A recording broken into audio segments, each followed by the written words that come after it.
So welcome everyone. Hello and welcome to this webinar on East African Community of Practice and Knowledge Sharing event. My name is George Nyamu. I'm the moderator for today's webinar. This event is jointly organized by Feed the Future Developing Local Extension Capacity, Africa Forum for sorry about that. Advisory Services. So African Forum for Agricultural Advisory Services and her Kenyan chapter, KEFAS.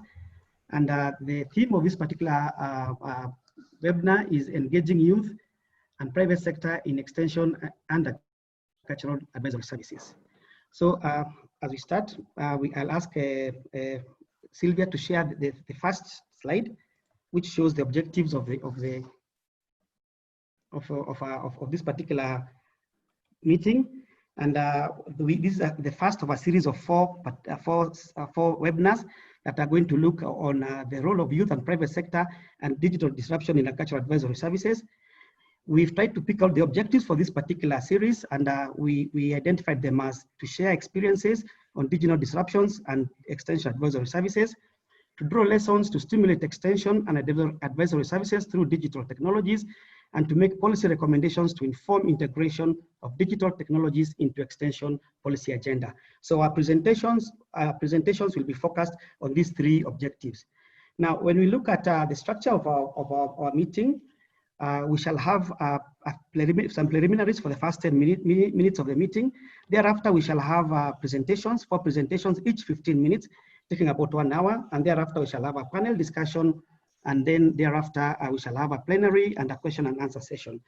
Thereafter, we shall finalize with a summary and the resolutions of the conference. For purposes of housekeeping, we will try to manage time very, very carefully. If you look at that time, we basically are very, very limited, and therefore prudent time management will be critical for us to realize these objectives. We would like to encourage all participants to participate in this particular meeting through asking questions or making comments or sharing experiences. We invite you to use the chat area to raise questions during the conference and during the presentation. They will be answered during the Q&A session. We also encourage you to actually identify the panelists whom you want to answer your question. As you raise it, please indicate whether it's presenter 1, 2, 3, or 4.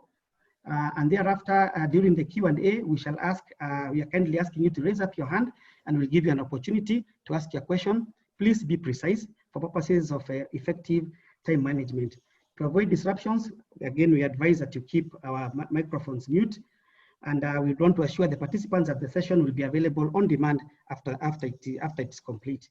Therefore, we want to welcome you, and we move straight to the next process, where we shall ask our organizers, our partners in organizing this event, to make a few introductory remarks before we move on to the real content of the meeting. So I'll ask Mr. Peter Mwangi Gitaka, who is a focal person for KEFAS in Kenya, to actually make some remarks briefly and introduce his partners from AFAS and from DELEC. Thank you. Peter. Okay, thank you very much, George, and thank you everybody for joining this webinar today. My name is Peter Mwangi Gitaka. I'm the country focal person for KEFAS, and I would like to welcome everybody from all over the world or the continent, I am told, which are represented here, to be able to have this discourse on the issue of the community of practice and knowledge sharing event, which we are holding today, focusing on the youth. And the youth is one of our key pillars within this KEFAS framework, because of course they are the future of now and tomorrow. So welcome to Kenya, Karibu Kenya, because we are organizing it from Kenya, even if we are doing it virtually. And we always ask you to continue keeping safe. We need all each other, particularly within this epidemic of COVID. So our main focus in this country is to see a robust extension service provision in this country. So we are organizing this activity with our senior partner, AFAS, and we also have IFPRI and the bigger team, as George has said. And I would like to invite Max Oloput to be able to guide us on the issue of welcome remark from the AFAS, that is the Continental Body for African Advisory Services. Max.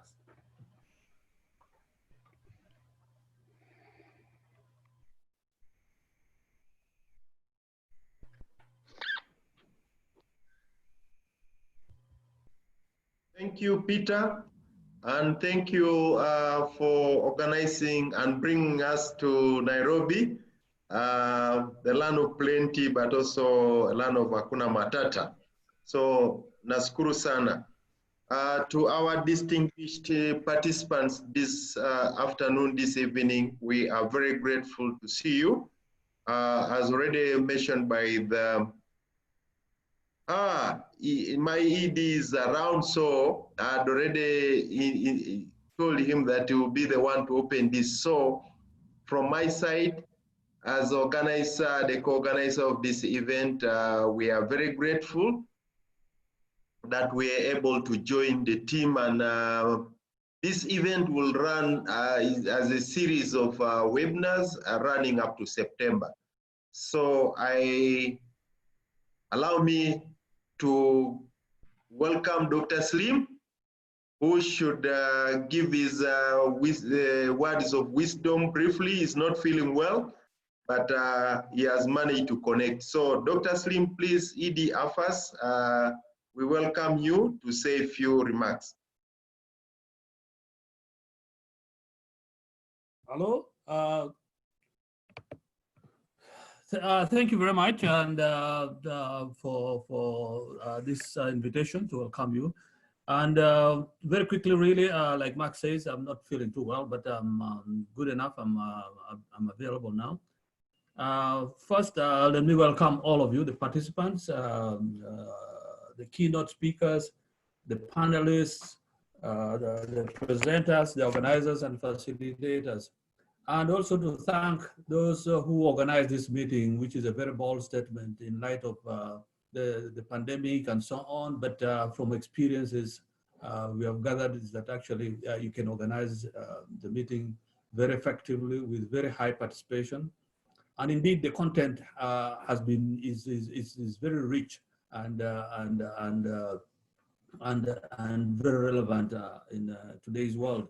Also to thank the sponsors, KFAS itself, who organized, but also gave some sponsorship, AFAS with the EU, GFRAS, Digital Green, the CGR centers, IFRI, and so on. And to thank all participants who are in attendance and listening. Yeah, well, very quickly, really, just not to take a lot of time on the topic of today, which has been very carefully picked and extremely relevant on the issue of youth and the private sector in agricultural extension advisory services. First, on the youth, we know the youth are the greatest majority now in the East African region and indeed in the continent. In terms of technology, they are very technology savvy. When you look, especially on ICTs and so on, most of the leaders who are probably developing applications, using them, and so on, they are from the youth. And they're generally more connected than even the older people like us. And generally, they are more involved when they are connected, they're more involved in what they're doing. And in terms of agriculture, I see a lot of them in it. And mostly, especially in farming itself, they get involved in intensive farming, learning from each other. And mostly, they use digital systems in learning from each other. Of course, the private sector, they are generally more resourced, the conventional private sector. And in some cases, they are the ones who have a stake in technologies, and therefore they can partner very well with the youth. They are more involved along all the value chain because of the resource base, but also they have been more involved in it. And they provide agricultural extension and advisory services. So the peak of the topic of today is extremely relevant and definitely very, very useful. And I really wish everybody useful take from it. And again, thank you for participating. Thank you for being there. And I know from the registration, it is widely, not only Kenya. I know we have been invited to Kenya, but generally participation is very wide. I've seen it, the whole continent, but also beyond the continent. So let me welcome you. Thank you very much.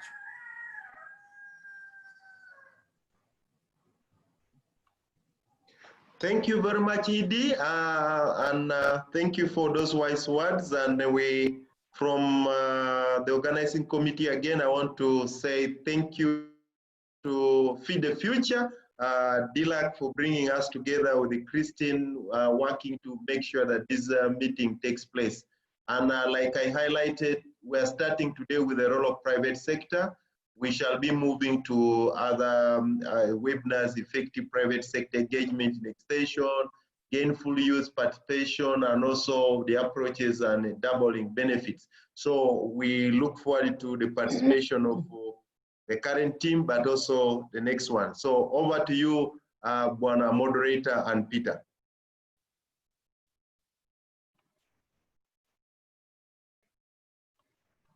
Peter? Hello, thank you very much, Max. Then a quick one, a quick message also from Christine. Christine, we have about a minute or two. No problem. Good afternoon, good morning, ten astelin, hamjambo. Thanks to all of you for joining the webinar today. Just a few brief words about the Feed the Future Developing Local Extension Capacity project. We try to improve agricultural advisory services through evidence, action, and advocacy. And we work together with Digital Green as the prime recipient of this award and a technical partner with a lot of digital extension expertise. So Henry Quinoa from Digital Green is backstopping this session. The International Food Policy Research Institute with expertise in extension and impact evaluations. You'll hear from David Spielman about some work in Ethiopia and Uganda today. And the Global Forum for Rural Advisory Services, which heads up our communities of practice through national country forums of extension and advisory services. So we're working closely with the African Forum for Agricultural Advisory Services, AFAS, today. Just to tell you a bit more about DLEC, we work on diagnostic reports. We've done several on country extension systems, on youth, on the private sector. I hope Chelsea can type in our website into the chat box so you can find out more. We also work on engagements, action research at country level in a number of countries. We've done 9 engagements so far, catalyzing over $1 million in additional funding to improve extension. And then communities of practice, such as we're doing today. This event was meant to be face-to-face back in April, but we're innovating as extension people and meeting online with all of you. So welcome to all of you. We'll be sharing the slides, as we've mentioned, in the chat box. So we'll share some additional information about where DLEC works in terms of these diagnostics, engagements, and communities of practice. So welcome once again. I look forward to engaging with you today. Okay, thank you very much, Christine. Now we are very clear who is here.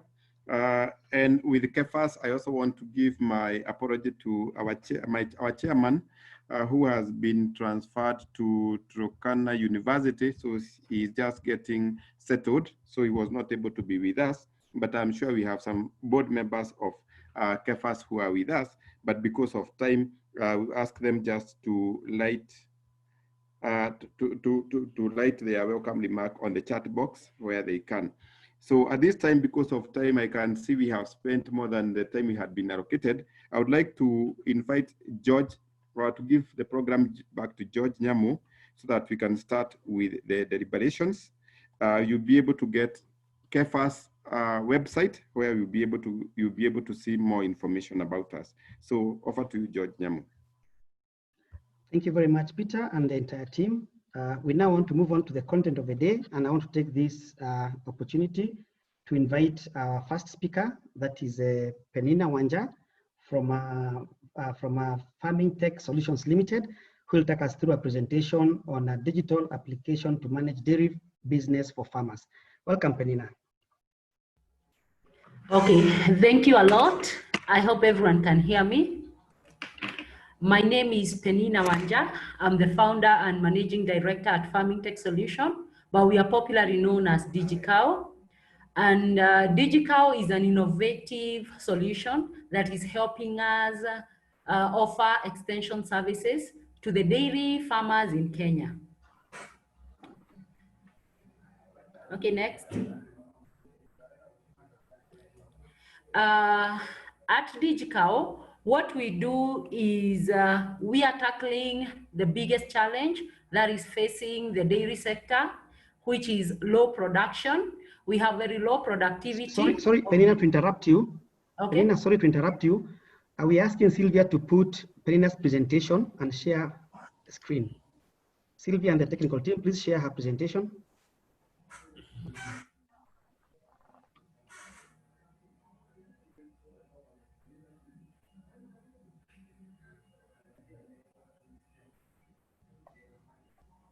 While we're loading that presentation, I think we've pointed out the Q&A box. If you have questions for specific presenters, you can use the Q&A box. Thank you, Christine. Elena, you can proceed. Okay, we can go to the next slide.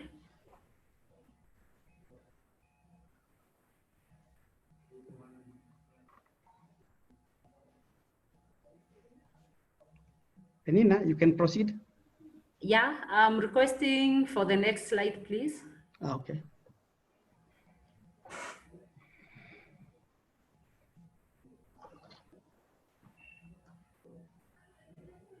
Please move the slide.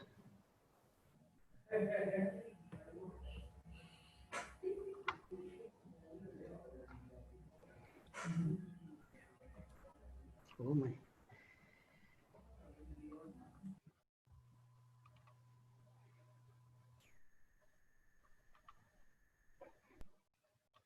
Sylvia, are we having technical challenges?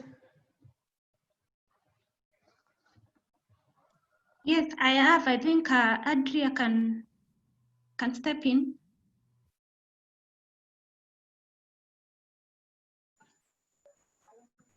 Can you send me the slides then? But normally you just click on the next arrow and it should move to the next slide.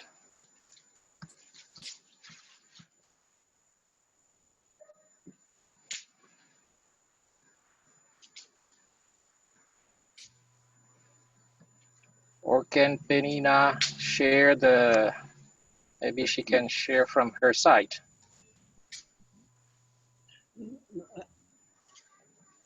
Nina, can you share from your screen? Yeah, let me try it out. Please.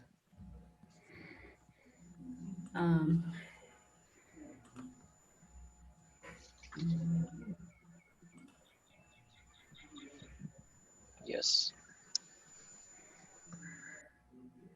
Yeah, it is there now. Okay.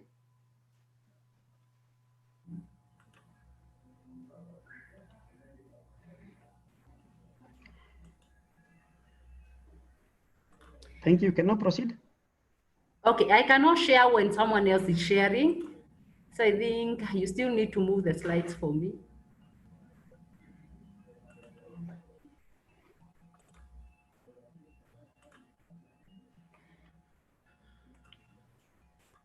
So I believe now everyone can be in a position to see my presentation. I was talking about the greatest challenge that is affecting the dairy sector in Kenya. And this is low production of milk. We normally have a cow producing 10 liters and under good management, it can produce up to 30 liters in a day. And this challenge is mainly attributed to a lack of data management for the cows due to lack of scanty or bulk records.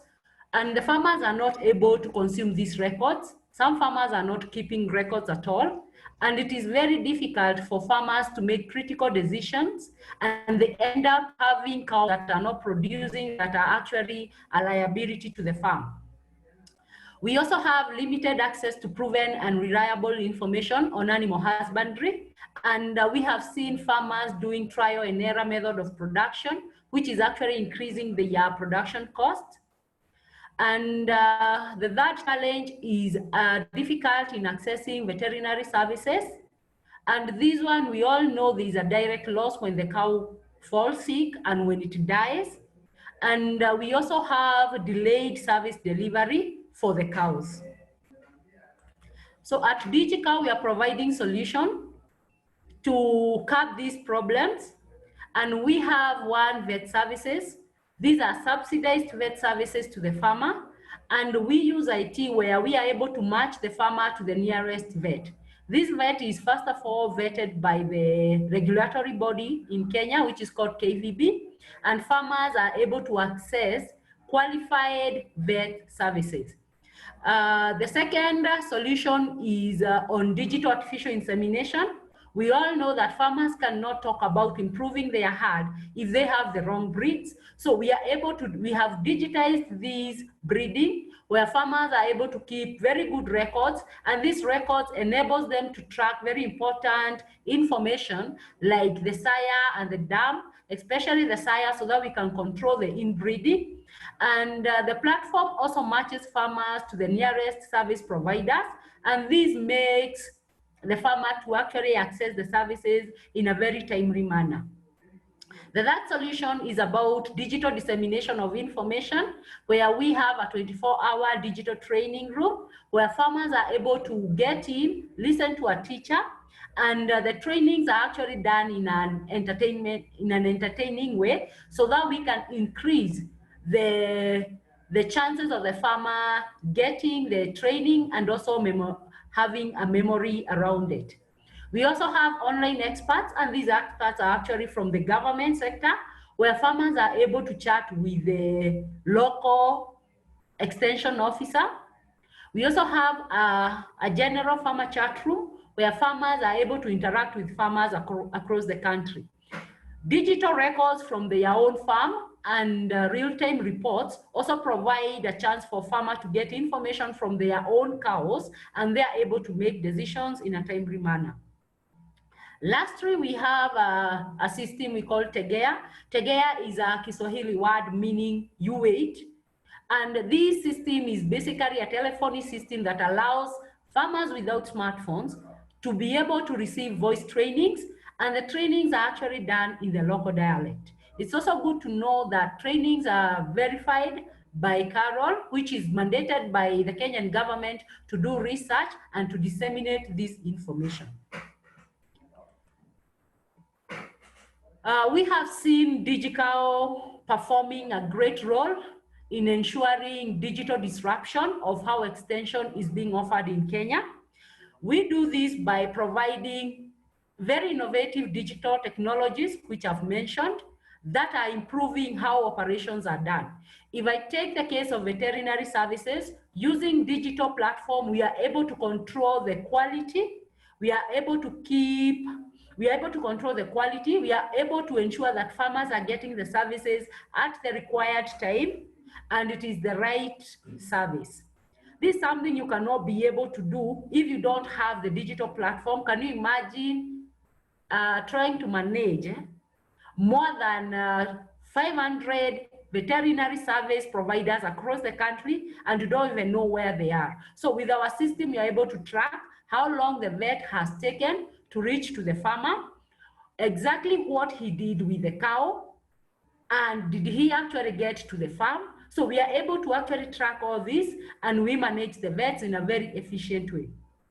Same thing to the artificial insemination. We are able to track when did the cow first exhibit the heat signs. what was the first initial communication between the farmer and the service provider? How long did the service provider take to reach the farm? And do we have challenges with a certain bull? Do we have challenges with a certain inseminator? Or do we have challenges with a certain cow or a certain farm? So we are able to manage all these thanks to the digital platform.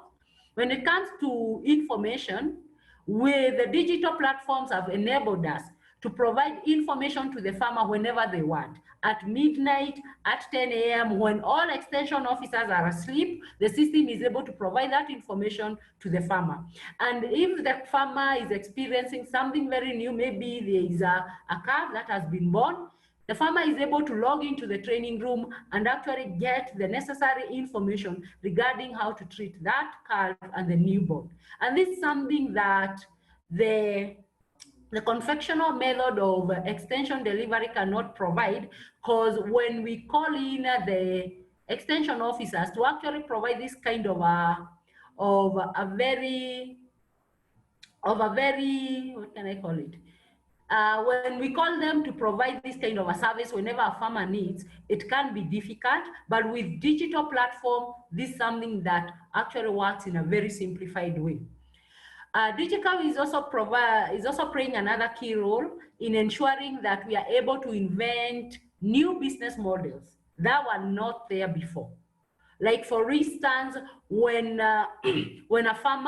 we are able to get our revenue every time there's artificial insemination that is being done, or when we are able to provide very subsidized vet services and we are able to put a very unique margin around there. So we are able to provide new business models.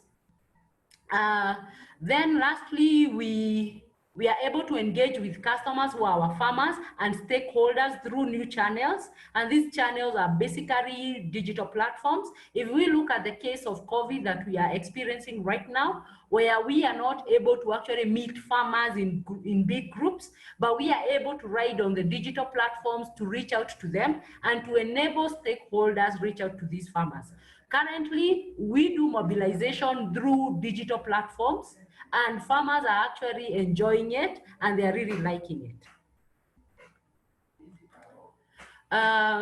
When we look at digital, still propelling digital disruption, and when we look at digital and the youth, digital was started by a youth. Myself, I was a youth when I started the program, and we see the youth having a very key role in agriculture and the digital disruption, simply because these youths are actually, they have been born, most youths have been born and brought up in the farming communities. So as they grew up, they were able to actually see what was happening. They were able to listen to their parents, to their grandparents. They were able to identify missed opportunities by their parents. And using these kind of information, the youth are able to actually develop technologies aimed at helping these communities. And you find that these technologies are actually blending in very well with the farming communities. And as mentioned earlier in the introduction, you'll find that we have a lot of youths, and these youths are very connected in a digital way. So when these youths are connected in a digital way and they're able to fully understand the challenges that the communities are facing, because this is where they grew up in, they are fully aware of what their parents missed. So they're able to provide technologies that actually help these people. Thank you. Thank you very much, Penina, for that. I think in the interest of time, we shall move on to the next presentation. Sylvia, I wonder whether you are technically okay now, or you still need us to ask the presenter to use his own screen. Our next presenter will be Justine. Our next presenter will be Justine. Justine Mipeng, I hope I'm pronouncing that correctly. Justine is from Southern Sudan, from the Southern Sudan's program and in-country liaison for the International Fund for Agricultural Development, IFAD. And Justine has been involved in the development of a sustainable private sector-led agriculture seed system for the country, which pioneered the private sector-driven digital extension methodology in Southern Sudan. So we will be hearing some practical experiences from an organization point of view of implementation of development and implementation of digital extension methodology. So we'll ask Sylvia once again to share her screen. I hope this time we have no challenges.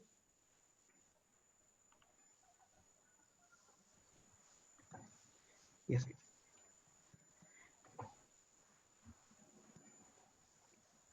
Sylvia, you can go to slideshow so that we can fill the whole screen.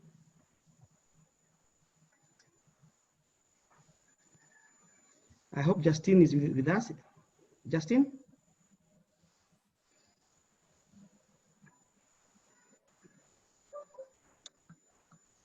Justin, are you there?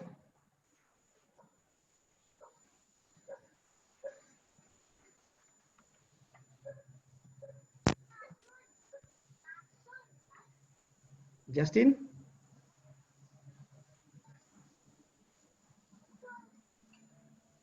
It shows he's talking, but we can't hear him.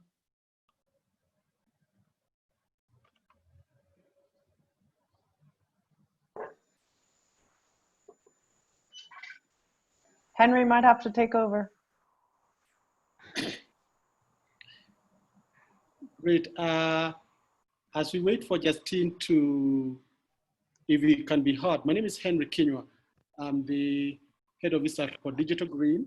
And this program in South Sudan, we were able to work together with, that time Justin Miteng was the head of country manager for Agra who are implementing this. So I don't know whether Justin is back or I can proceed.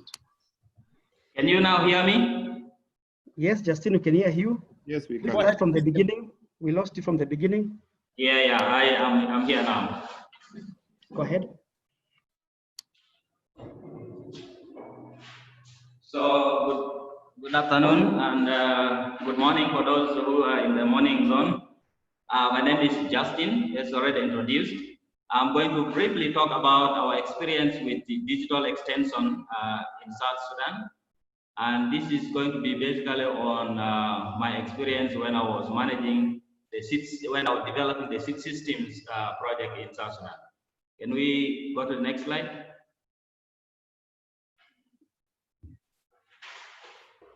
Yeah, so we all know that probably at the moment there are so many extensionists out there in the field doing their work, roaming around to try to make farmers do farming. And this is understandable because agriculture is the best, is the only way we can feed ourselves and our families and our countries.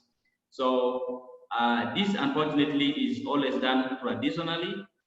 And traditionally means that you have to go out there and talk to these farmers and demonstrate to them physically. But digital extension experience so that this could be done differently. So can we go to the next, please?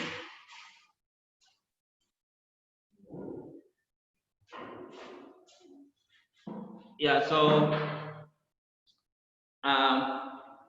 my experience with this involving of seed companies in extension is that seed companies are private sector, and most of the seed companies in our country are led by youth, and it's a new sector, a new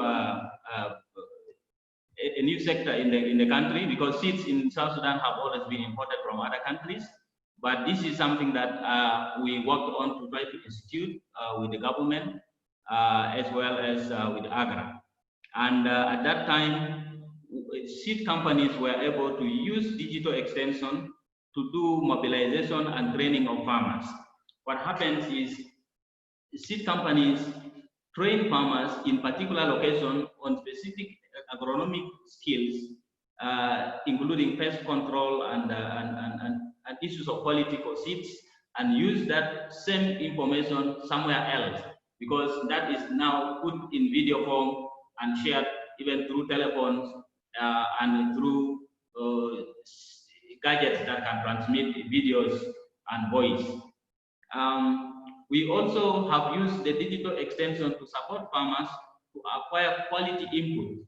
They would use information that is provided digitally to be able to access inputs that are provided for by the seed companies. And the seed companies know where these are. So that information is is stored digitally. It could be in a message form or in even a video form, and then it is transmitted to these seed farmers who would then easily access where it is. Digital extension by seed companies has also been used to enable access to simple tools and machinery that are used for scaling agriculture, scaling up land opening processes. And this was used basically also to try to expand the production scope of the seed companies. And the way digital extension was used is you could share pictures, you could share videos on how it is used, and so on. And this same information can be decoded and transmitted to many farmers who would then choose what they want and follow up with the contacts that are included in there. So it also improves harvesting and post-harvest management. So we choose methods of harvesting that are suitable for seed companies. As we know, we were dealing with seed company with the seeds. So seed harvesting is not as easy as grain harvesting. So documenting that process and use it to train others somewhere else was the key role that the seed companies were playing. Here, as we will see later, the purpose is also to reduce costs, because for seed companies to move from one area to another, teaching farmers was costly. Seed companies also offered processing and the treatment of seeds, packaging these seeds and so on. And all this is done at the farmer level for farmers to be able to observe. And whatever was right was documented through videos. The particular experience we had was we used videos to document everything, and then these videos are edited, and later on they were used to be transmitted to others. And of course, as you know, also seed companies, what their interest is the market. So they are all doing all this in order for farmers to get quality seeds that would then meet their market demand. Can we move ahead, please? Yeah, so some of the issues that really bring digital extension to its relevance is the fact that in South Sudan, our roads are so bad that, to move from one area to another physically, to go and do training for farmers or to go and demonstrate production methodology is damn expensive, and therefore it was more justifiable to use digital method to transmit these messages. Illiteracy is also very high, so you find farmers can see, if they can see somebody doing it on a video, you saw it at the village level, and then these info messages are translated into the local language. This makes extension messages to go further. So digital extension, in my experience of South Sudan, enhanced outreach. So more farmers were reached than they would have been reached when you are to use 4x4 cars to move from one place to another. And seed companies also attest to this, that it was cost effective, so that hiring of cars and so on to move from one place to another was avoided. And one issue in extension that we have also seen through experience is that messages of extension tend to be distorted as they move from one place to another. So when you document the right message, put it in a video form, store it right, that message remains the same, and you can only update it as things change with time. Next. These are pictures of some of the success stories of, and these are pictures that are taken in the field and the method of doing it. Like this is planting in row, and somebody is weeding. Sorry, I have some noise in the background. But as you can see, the pictures below show clean, well-managed farm where there is no weed that you can see. And this, when you show this to someone else who is in the rural area, a farmer in the rural area who just leaves his crops unattended to, and see the way these crops are doing, that changes immediately. So we also use pictures like this to show to farmers, and we can send them through WhatsApp messages, or we can send them through whatever message, whatever medium we can find for them to be able to see and adopt. Go ahead. Next.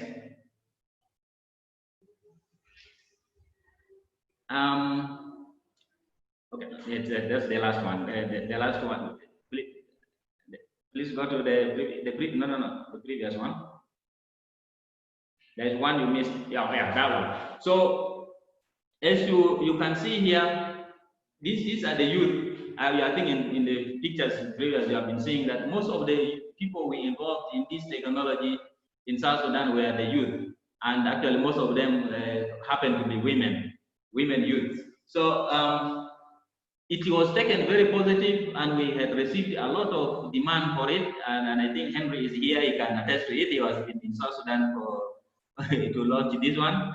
And what we know is that youth are interested in this technology, actually in using digital extension, and it is just for us to make sure that we provide them with the right knowledge. So start with those who are already in the rural areas doing agriculture, offer practical training to them on how digital extension works, and then provide access to some of the basic equipment that are needed. So the basic ingredient for training, according to our experience, was how do you shoot video that is rich in information, and how do you edit that video without losing the content, and then how do you disseminate it? So if you can answer these three questions, then we are good to go on digital extension approach in our context in South Sudan. Go ahead. I think that's the last slide. Yeah, so here I'm just showing empowered farmers who are already going to their field after being shown good agricultural practices, and they seem very ready to go and put it in practice. So I don't have a lot of explanation on that one. I think the last slide is Asante-san. Thank you very much. Thank you very much, Justin. Again, we'll ask the participants to hold their questions. We still have 2 more short presentations. Next, we are moving to David. David Spielman. Hi there, how are you? Hi, David, how are you? Nice to hear your voice. So I'm going to try to share my screen, if I may. Please do. I just have to figure out if we can actually achieve this technological, wonderment. And I believe we can. You can probably see my screen now, right? Yes. Yes, we can. Yes. Wonderful, wonderful, we've done it. Well, that's a step in the right direction. So I'm going to use just a few minutes to present some work that we've been doing in Ethiopia and Uganda from the research side, evaluating innovations in agricultural extension and advisory services, with a specific focus on digital extension. So I think, as everybody in this audience knows, ICTs are a powerful medium for agricultural growth and development.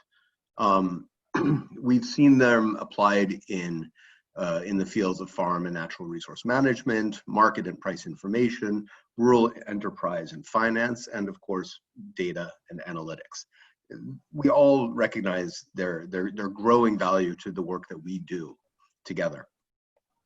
And we also know that ICTs are more than just a flashy app on a smartphone, right?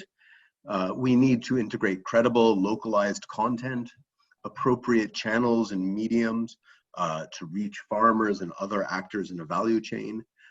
We need to understand people's capacity to communicate and learn and use digital applications appropriately. And we also need those back-end analytics to figure out, well, who is it that we reached? How are we reaching them? How successful have we been? So on and so forth. So, you know, ICTs are more than just a flashy app. They're also an incredibly powerful inroad to youth. I think everybody here knows this. the idea that technology makes agriculture fashionable because the youth enjoy, fashionable things like technology, is something that's very real. It's something that we have to recognize has a unique selling point of what we're talking about here. Importantly, ICTs can also lower the barriers to entry to agribusiness, right? ICTs can be very low capital, low sort of knowledge requirements when you're trying to get into service provision for farming, for financial services in the rural sector, and so on and so forth. Traditionally, many of these functions have been very, very high cost, and they've largely been absorbed by government. But with digital, there's a lot, as we've already seen, that can be done by especially small enterprises, medium enterprises in the private sector, which is exciting. And finally, the most exciting thing about ICTs in agriculture, of course, is that they have the capacity to drive a youth-based ecosystem of innovation. The potential for Silicon Valleys to pop up, not just in Nairobi or Addis Ababa or Stellenbosch or places like that, but also in smaller towns like Machakos, like Adama, like wherever, is exciting, right? Scale economies, agglomeration effects, and innovation hubs are a real hallmark of sort of digital applications in agriculture and extension. But we have to recognize that small design attributes can have big impacts on sort of the outcomes of what we do in digital agriculture. And that context really matters in ICT-based interventions. What works in one setting may not work in another. And that small changes in how we use digital applications to reach farmers or learn from farmers or exchange ideas with farmers can really make big differences. And this, from a researcher's perspective, creates really exciting opportunities for replication and for learning and for experimentation. So as a researcher, we came into this with one very big question. Can ICT mediated extension accelerate technical change among smallholder farmers? And our approach was to generate quality evidence for decision making. And you ask, okay, you know how researchers are. We love rigor, right? We love lots of experimental protocols. We like lots of statistical analysis and whatnot. Why are we so obsessed with this? Well, first of all, we really believe that measuring the effects of an intervention, a digital app or whatever it may be, is an important question. Just simply measuring what these things do and how they achieve their outcomes is important. We want to learn to assemble evidence about what works and why. And we want to give feedback. We want to help improve project management and implementation. We want to drive accountability, especially when we're talking about the use of public funds to support startups or experiment in the digital space, right? One has to accept responsibilities for outcomes, especially when public funds are being leveraged. To be transparent, of course, to demonstrate a commitment to sharing information. And ultimately, we care about this rigor because we want to help design policy. We want to credibly inform large-scale replications by government or by partnerships between government and the private sector.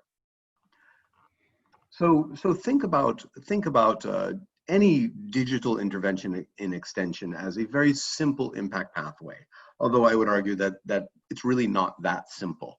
But basically what you're doing is providing information to farmers.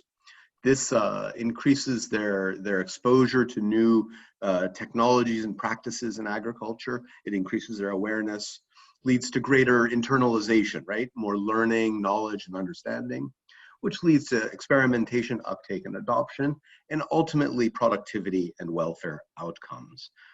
This is no different than Everett Rogers' early work on the diffusion of innovation, but we have learned a lot since the 1960s about the complexity of getting from the left-hand side of this slide to the ultimate set of outcomes on the right-hand side of this slide.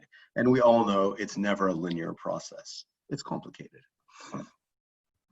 One of the most complicated things for us is the inference challenge, right? In our theory of change I just showed you, we have to keep in mind that extension indicators measure an input, right, information, into a process leading to improvements in productivity and welfare, the output or the outcome. So we have to ask two questions. What do we really want to measure? Are we measuring proximate input indicators or really distant outcome indicators like income and profits? Second, can we infer a causal relationship between extension, expenditure, access, and quality on the one hand, and productivity, incomes, and welfare on the other hand? In other words, do levels and changes in extension performance actually cause desirable outcomes and impacts, or are there confounding factors? And here, you know, one of the most important things to think about is, while we envision a very direct causal pathway from the provision of extension to these higher level outcomes, we know that correlation is not causation. And sorry, we know that there's a lot of instances of reverse causality, simultaneity, things that confound our traditional theory of change. So to deal with that, we've run a couple of randomized controlled trials that are complemented by qualitative analysis and research. Randomization is a really fun tool to use, and its applicability to ICT-based interventions is very, very strong. And I encourage everyone to take a look at the review by Fabregas et al. In Science that looks at a number of digital interventions in agriculture, reviews systematically these interventions. The idea behind randomization and the feature of all of the studies that the Fabregas review highlighted is that, you know, you take a random set of farmers and you randomly assign them to different treatments. So one group, for instance, might be exposed to a video-based extension intervention. The second group might be exposed to a video extension intervention plus SMS reminders. And the third group might have both of those interventions, as well as access to an interactive voice response system using their cell phones. The point is that the distribution of characteristics, both observable and unobservable, in these three groups are exactly the same, except for their exposure to the approach, video or otherwise. Think about it as a social experiment, very similar to what we do with crops on a research station plot, right? We vary what treatment of fertilizer or water or seed each row gets, and then we compare the yields. We can do this socially under certain circumstances as well. So we applied this in Ethiopia. We asked whether an ICT-mediated extension approach piloted by Digital Green in partnership with the government of Ethiopia could accelerate technical change among smallholders. We randomized the rollout of the program. And as you can see here, I'm only setting up one set of outcomes for you to see. But what we basically did was provide farmers with a repeat set of short video-mediated extension visits on improved cereal cultivation practices. So they'd meet as a group, they would watch a video produced by Digital Green and its partners. The local extension agent would facilitate the video screening, repeat the video, conduct a Q&A, you know, roll out some model farmers to talk about their own experiences, and then they would repeat that. Each video was tailored to a particular set of activities along the planting, along the crop season.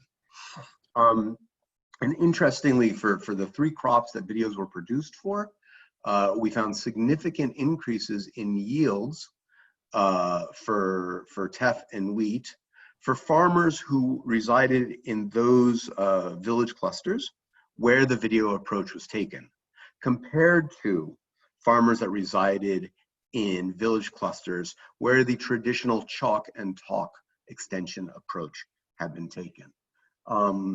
So that's a really, really encouraging finding, that, you know, there were actually on the far right of that impact pathway some statistically significant yield gains resulting simply from the introduction of video to the traditional extension approach. for a very small price, we get fairly significant gains, between 5 and 30% over the mean of the control group, which is impressive. I would say the cost effectiveness ratio, or the cost effectiveness of this approach is also impressive, in that adding video cost just somewhere between $5 and $7 US per adoption that resulted from the approach, on top of sort of the base cost of public extension. So in Uganda, we tried something similar.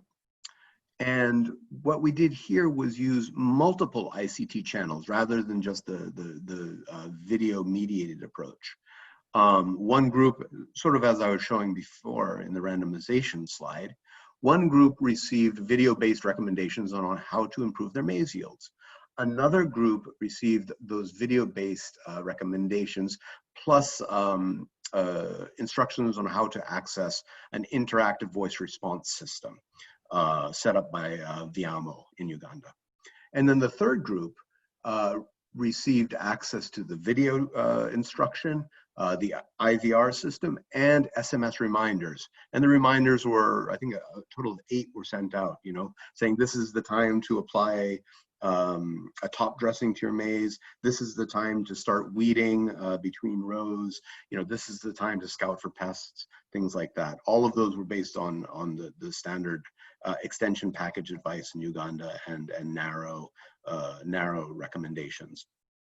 And again, at least from the video intervention that we conducted with farmers, we found a significant increase in yields for maize. Unfortunately, we didn't see an increase in yields coming from the incremental introduction of IVR or SMS. And there are several reasons for that. We think it had a lot more to do with implementation and design than the actual effectiveness of IVR. It just didn't work for some reason in our experiment. But the video did, and it's significant, and it's actually quite sizable if you look at the percentage point increase in quintals per hectare of maize yield in our farmers. So from experiments like this, where we also, by the way, measured things like increases in farmers' knowledge, you know, increases in adoption rates, increases in their access to extension more generally, and of course these yield and cost effects. A couple of really important insights come to the fore, also based on other similar studies that are being done throughout the region and in other regions and countries. So first, ICTs can have a significant impact on our outcomes of interest, extension access, farmer knowledge, technology adoption, and of course yields. But we also know that despite our enthusiasm for ICTs, public extension remains poorly funded, leading to low performance. But also to say that funding level alone is not predictive of performance. In other words, you can introduce ICTs into a system where public extension is still, you know, poorly funded or weak. It may in fact accelerate improvements from a very low base in that system if done well. Often what we find in many of these experiments, like the Uganda experiment, is that the concept, the model, or the approach, especially the ICT-based approach, is often not the problem. Rather, implementation, follow-up, and monitoring are. And that goes back to the back-end analytics that I showed in an earlier slide. An organization, a private company working in the digital space in agriculture, again, has to have more than just a flashy app. They have to have good implementation capacity, good follow-up, good monitoring, and good data analytics to know where they are and how they're performing. Otherwise, it's a bad investment. And another thing that we've learned and we've experimented with hand in hand with digital green over the last several years is that content really matters. Again, a flashy app is all good and fine, but the type of information provided to farmers is even more important. And we still don't understand very much about how farmers translate information into practice. So thinking more about content and not simply providing farmers with, the package, the recommendations, the standard talking points that extension agents are trained on, I think is something that deserves more attention. And finally, delivery matters. As I said earlier, small variations in how you deliver information can have large effects on uptake. And that really matters in the digital extension space because you can vary how that information is delivered between video, IVR, SMS. Some of the work, for instance, that DigiCow is doing, or others, Hello Tractor or Digital Green are doing, or Viamo or others. You can introduce lots of little variations and do some A/B testing and figure out, hey, farmers respond more to this or less to this. The cost of variation, the cost of innovation is very low, but you really have to understand what effect it has on your outcomes. So looking to the future, there's just so much going on in ICTs for agriculture. And my plea, my argument would be that using the kinds of techniques and methods that I introduced here and demonstrated through our work in Ethiopia and Uganda, I think we can get much more insightful and credible evidence on what works and for whom when we use these types of techniques and methods. The analysis and the research is really important. And I think, like any ecosystem, there are going to be lots of people crowding in with a new app, with a new idea, with a new innovation, and that's great. We want that in the ecosystem. But some of them are going to work, and some of them aren't. And as a researcher, I'm pleased to be contributing to that body of evidence that says, all right, this is how, this is what works. This is how farmers learn. This is how farmers don't learn. And this is how we might improve these products and services for extension in the future. Thank you very much.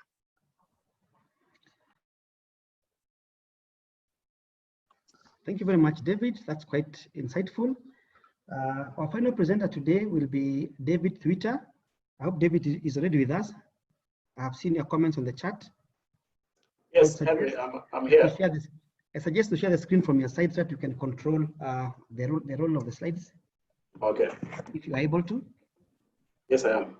Okay, go ahead. Check. So, David is from an organization called Performita Agribusiness Limited. I'm sure he'll be telling us more about that in just a while.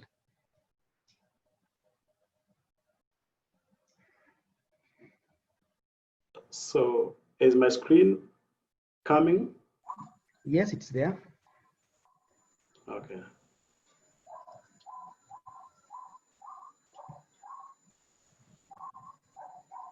Let me see. I think you have to open the presentation first and then share after.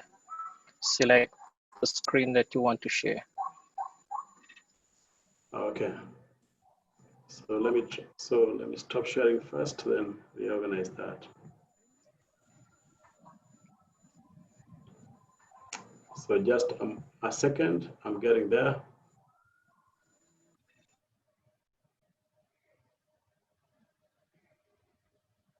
Okay, now it's open. So I go for sharing now.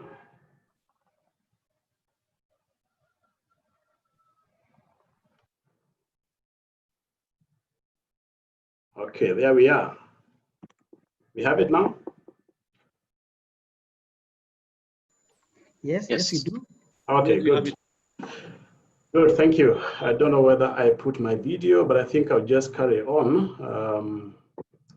So my name is David Miner. I work for Performita. I have put on the first slide 3 links that could be used to get more details about us, 2 for sites that we run, and the third one is basically a digital brochure, just voices of our staff talking about what we do, and basically every staff talking about the area, the specific area which they work on or which they are specialized in at Performita. We are 7 years in operation.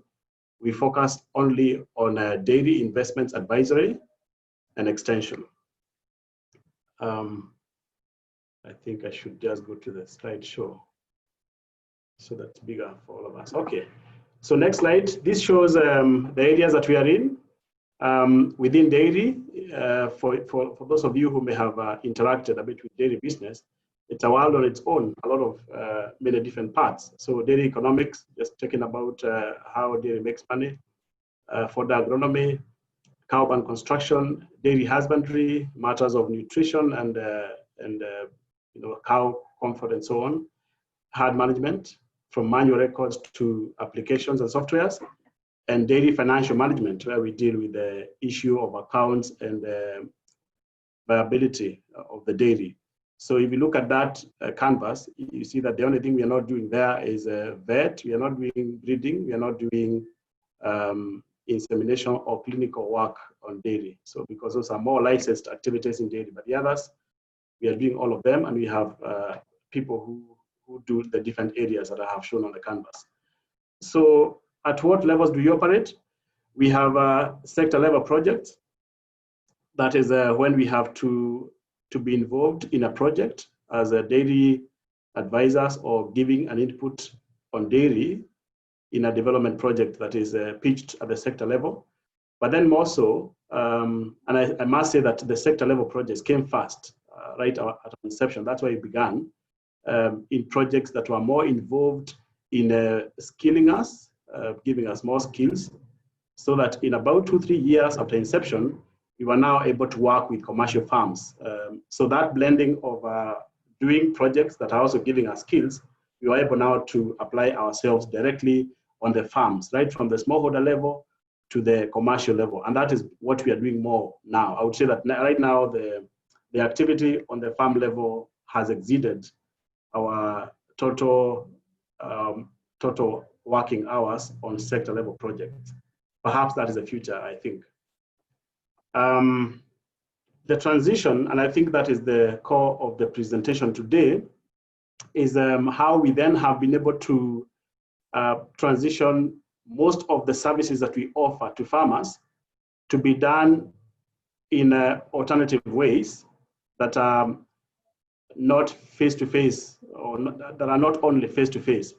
I wasn't sure whether I would use the word transition, because we are not moving totally from the traditional or the methods that we've been using, but we are having to enhance the effectiveness of our work on the farms by adding alternative methods that farmers can learn through the phone, through apps, or through what we call the e-methods.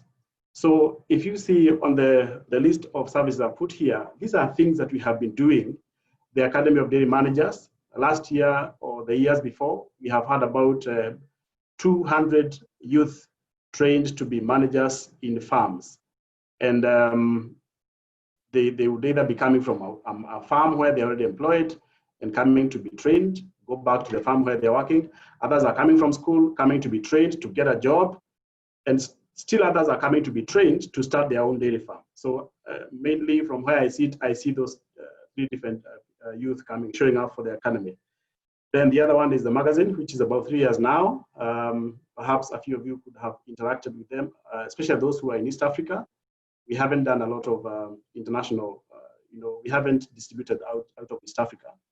Then we have the Dairy Farm Benchmark, which is the most popular product here.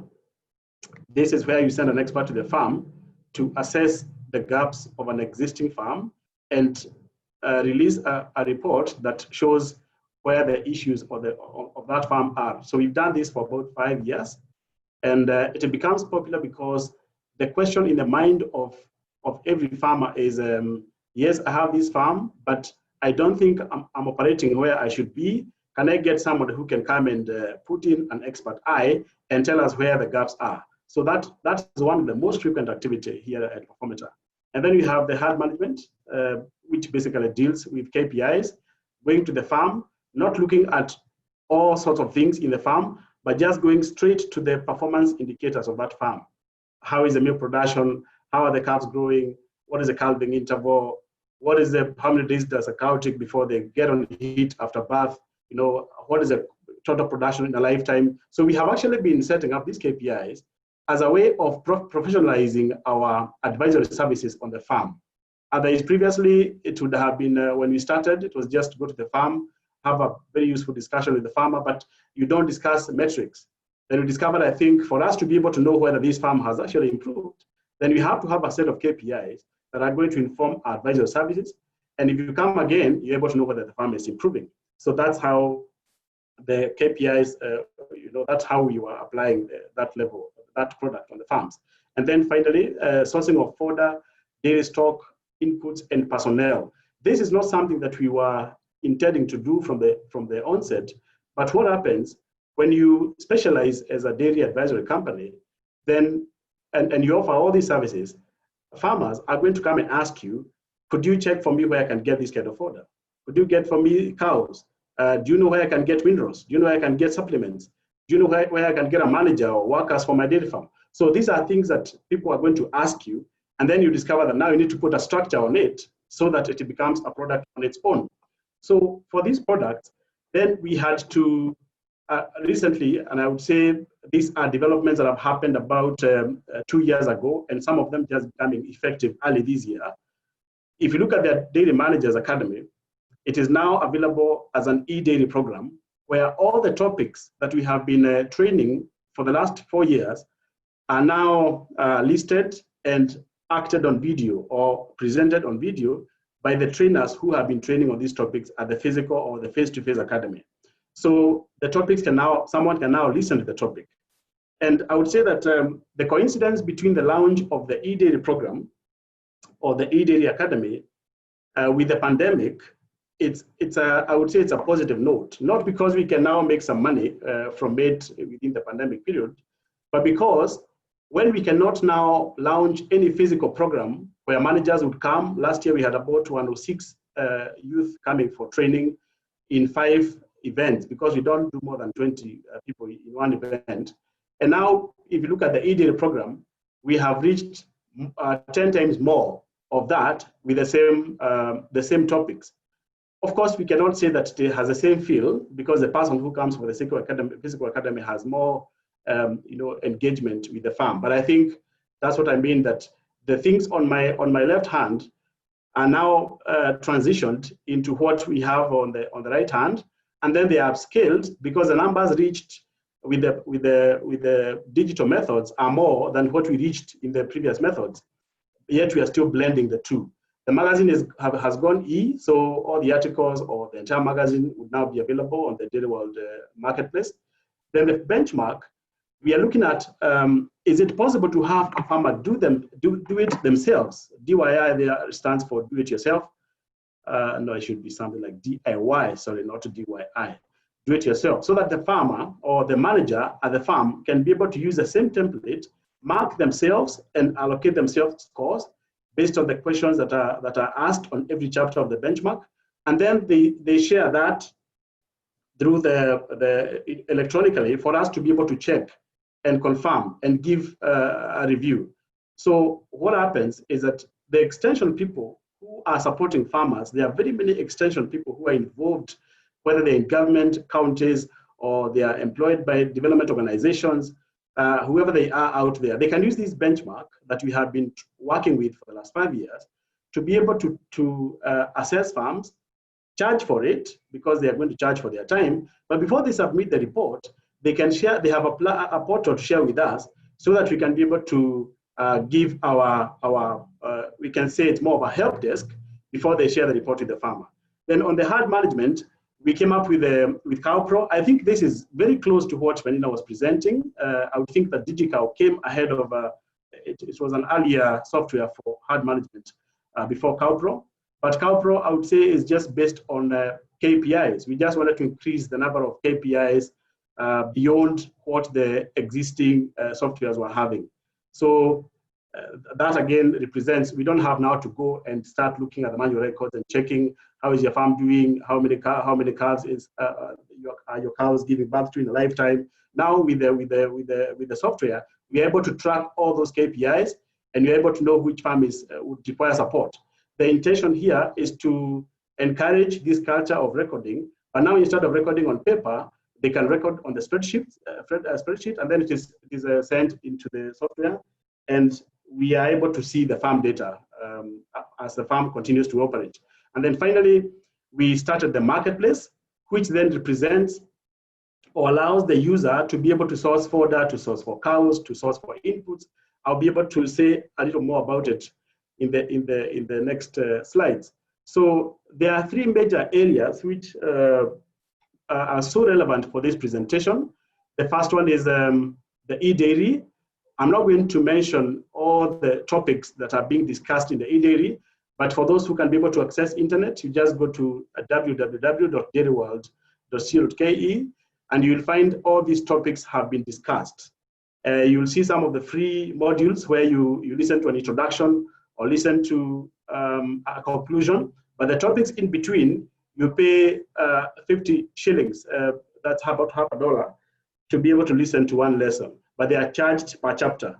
The charging per chapter, and I think that's where the question that Henry was asking about sustainability, is to ensure that when someone is listening on a topic on calf rearing or young stock management, they don't listen to how to manage the cow before birth, and then they end up leaving before they listen to how to take care of the calf after birth.